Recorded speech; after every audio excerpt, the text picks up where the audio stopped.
Hello guys, ఈ వీడియోలో మామిడి తాండ్ర ఎట్లా చేయాలో నేను చూపిస్తా from starting to ending. Actually నేను ఇది రా మ్యాంగో కాదు, బట్ మేము తీసుకున్న మామిడికాయలు ఏంటంటే పుల్లగా ఉన్నాయి.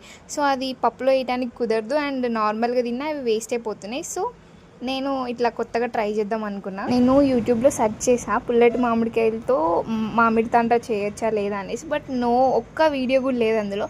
సో వై నాట్ అనేసి నేను చాట్‌జీపీటీని అడిగిన. సో అది చేయొచ్చు, బట్ షుగర్ అండ్ బెల్లంని అడ్జస్ట్ చేసుకుంటే బాగుంటుంది అని చెప్పింది. మీ అందరికీ ప్రాసెస్ తెలిసే ఉంటుంది. సో మామిడికాయ పల్ప్ తీసుకొని ఒక బాక్స్లో పెట్టేసుకొని, నేను ఇది నిన్న ఈవినింగ్ చేసా, బట్ సన్లైట్లో పెట్టాలి కాబట్టి జస్ట్ పల్ప్ తీసుకున్నా. ఎస్టర్డే మార్నింగ్ ప్రాసెస్ స్టార్ట్ చేసా.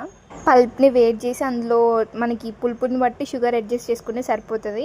కార్డ్మమ్ ఉంటాయి కదా, అవి యాలకులు అంటారు కదా, వాటిని వేసుకుంటే అది మీ ఇష్టం, అది మీ టేస్ట్ని బట్టి. కొంతమందికి ఇష్టం ఉంటుంది, కొంతమందికి ఇష్టం ఉండదు అవి.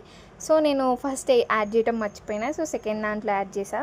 ఫైనలీ మనం చేసింది అయితే నేను పర్ఫెక్ట్గా వచ్చిందని అనుకుంటున్నా. కన్సిస్టెన్సీ వైజ్ బాగుంది, థిక్ లేయర్ కాకుండా థిన్ లేయర్ వేసాం. బట్ అది ఎట్లా వచ్చిందో అనేసి మీరు చూడాలనుకుంటే నెక్స్ట్ వీడియో కోసం వెయిట్ చేయండి. రేపు పోస్ట్ చేస్తాను నేను, ఎందుకంటే అది 2 days ఎండలో ఆరబెడితేనే పర్ఫెక్ట్గా వస్తుంది కదా.